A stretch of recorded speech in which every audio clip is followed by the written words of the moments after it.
magpadagat na po dahita mga ka-travel, no. So naata rin napita sa Santa Cruz karon. Kanya kusog kayo ang hangin ug ang balod sa dagat pwede yung pagkakusuga. Pero testingan na itong ligo karon mga ka-travel ug makaya maghan na ning balura, no. So kusog-kusog yun. Pero diri lang tatapit sa mabaw nga side mga ka-travel kay para safe na diri.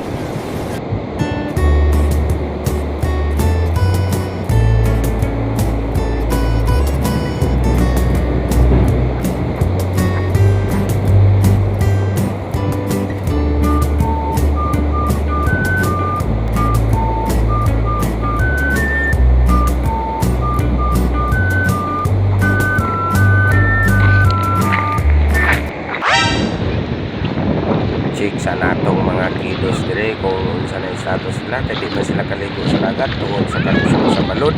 So dire na lang sila sa pangating tinaw kayo. Gikan dito sa bukid sa mountain ang tubig nining mausa pa. Labayan na to ara. So paniwala sa kalusog na balod, no.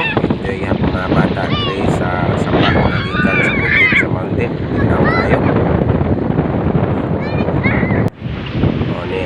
Gigikanan sa sapa, gikan sa dito sa ibabaw sa bukid sa mountain.